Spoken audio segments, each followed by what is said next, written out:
Love or hate small talk? You can make small talk matter big time. Here's how to take the most benign questions, turn them into an opportunity to showcase your work in a way someone becomes intrigued by you and wants to hang with you longer. Listen, if you're an introvert, I'll bet you can relate to this.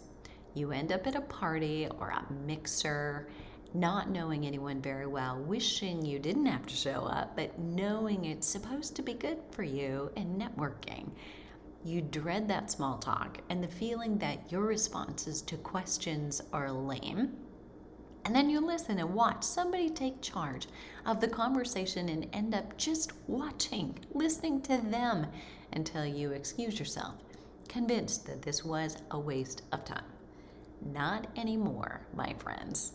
I'm Deborah Atkinson. You're listening to Fitness Marketing Mastery, where I share marketing and sales strategies that are easy, enjoyable, even fun, and get you over those awkward moments in a public setting so that you can build not just a business of fitness, training, or health coaching, but a life that you love. Listen, we all know those moments, we know those people maybe are doing it ourselves, working coast to coast, tons of hours, but really for not very much pay. It starts out sounding really good if you just calculate the per hour time you spend in sessions, but that's never it. There's always the program writing, the preparation, and yes, the marketing piece. I'm going to help you figure it all out, and it is figure outable. So let's dive into this episode. And I want to let you know in advance, this episode is sponsored by the Flipping 50 Menopause Fitness Specialist. If you work with women in midlife, you need this course. You need to know what the signs and symptoms of hormones balance and imbalance are and how you course correct on the daily, because that's how much hormones are volatile and matter to a woman's second and better half.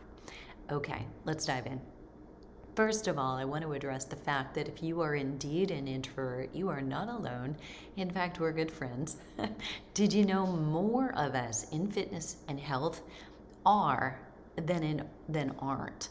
Many professional speakers and actors are introverts, and still it's like required reading. You've got to do it, this stuff, this marketing and networking. You have to make appearances at events and parties and mixers. So whether it's that or it's the dozens of other places that you get an opportunity to share your verbal billboard, I don't want you to blow it.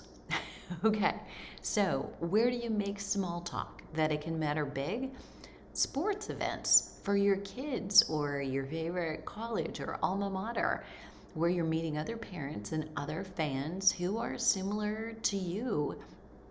Holiday parties for your business or your partner's business, or with your neighbors or your friends, with the shoe salesman at the mall, the passenger beside you on a plane, the chamber of commerce meeting that you need to go to, talking when your mouth isn't preoccupied at your dental hygiene appointment, and so many more opportunities. And you may be thinking, the shoe salesman or your dental hygienist, I mean, those are one person, right? But when you're talking to those one person, they talk to dozens. If you make the right impression, that gets passed on and on. So let me ask you these two questions. What do you do? Where do you work? Right? They're questions that are likely to come up during holiday parties, in Zoom breakouts, and at fitness conferences. The way you answer could be the difference between, oh, cool, and the start of a relationship with a new client or collaboration with a new company or partner. Oh, cool doesn't go very far. That's about it, right? So here's what you're not. What you're not going to answer. I'm a personal trainer. I'm a health coach. I'm a medical exercise specialist. I'm an exercise kinesiologist. Why aren't you going to answer that way? Because it either means nothing to the listener or it means what they think it means. And that might be a Jillian Michaels style drill sergeant, or it could be an image of a bored repetition counting trainer texting while clients are doing an exercise. If the conversation is over, you've lost. If they walk away thinking, well, this is what that means to me, so I have no reason to ask any additional questions, right?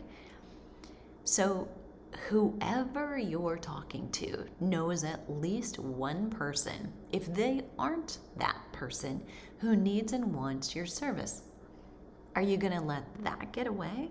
So never forget that everyone you want to know is no more than 5 people away. Connecting with every individual in the most authentic way is a part of finding your way to your own definition of success. Have you imagined what it would be like if the owner of a company said, I'd like to do this for all of my employees. Could we work together on something that makes sense for both of us? Or you connected with a grocery store owner who said they'd like to start monthly fitness and health tips in store, and they want you to head that up. You just don't know. Opportunities come as long as you swim out to the boat. When you're in front of people, you want to make your words count. So let's say this, not that. Not, I'm a personal trainer. Say this. You're going to answer by answering these questions I have for you. Who do you serve? And what are they struggling with? And what do they want? For instance, my response, instead of saying, I'm a personal trainer with 37 years of experience, actually a medical exercise specialist and strength and conditioning coach, which makes people's eyes roll back in their head because they really don't know what I just said. And I really just sounded like I was tooting my own horn, right? So instead, what you want to say is, when they say, what do? You're going to say, I serve busy professional women in midlife struggling with time and fatigue to fit in exercise that want stress relief and energy. Or I could say, I work with busy fitness and health coaches who want to make more money actually and work less time in order to do it. Those are both my market. You, as I'm talking to you, and the Flipping 50 community that most likely you're looking over my shoulder watching. And if you're not, you should be. When you see someone else successful doing what it is that you want to do, it's a fantastic idea to follow them, so long as you don't plagiarize them or try to be them. You want to be you, delivering your message to your market. So why a question? So I'm going to ask this question when I give the answer. You want your response to be a question, and that's really important. So I would say to somebody, busy professional women in midlife who struggle with time and fatigue, who want exercise for stress relief and more energy. I help them get what they want easily without huge time commitment. So you pause at the end of the question, because now you're in a conversation. If you pause, if you don't speak again until they answer, now you have a conversation. If you jump in because you're feeling awkward, or you want to make sure you get that second part in when you say, I help them get what they want, or I help them, I fix that, that's what I do.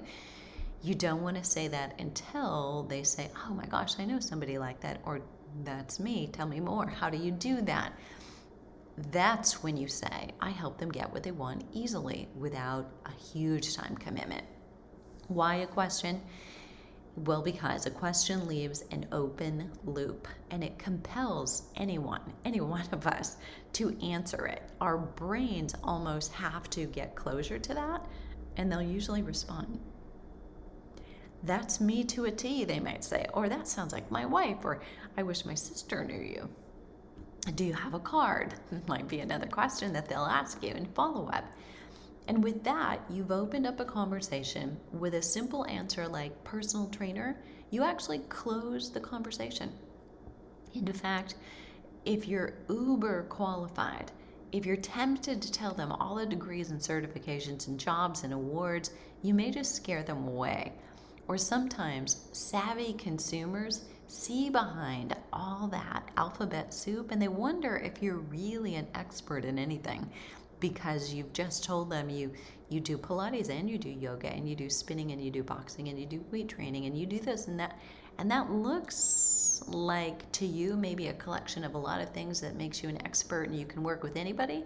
But if you can work with anybody, any one individual doesn't think you're the expert that works with them all day, every day. And that's really what we want when we have a problem that we want solved. So your response to this question might change depending on who you're in front of, as long as it's true. We don't make anything up. So tell them specifically what it is you do or you want to. If you're a health coach or a trainer right now who's still trying to get your business to go and you're not actually working with who you want to, start saying it as if you are. Dig into your niche with your answer. You'll extend your reach far faster. And I know that seems backward. When you narrow your niche and you drill deep and you talk only about them, you become an expert. And everybody wants to work with an expert. That's how you make small talk matter big. Okay, cheers. Fitness and health pro, whether it's a holiday party, a New Year's health panel, or it's something else, small is big. So I want you to take some action. When someone says, what do you do? Think about what you say now. And if it's health coach or I'm a personal trainer, I want you to think about really who you serve.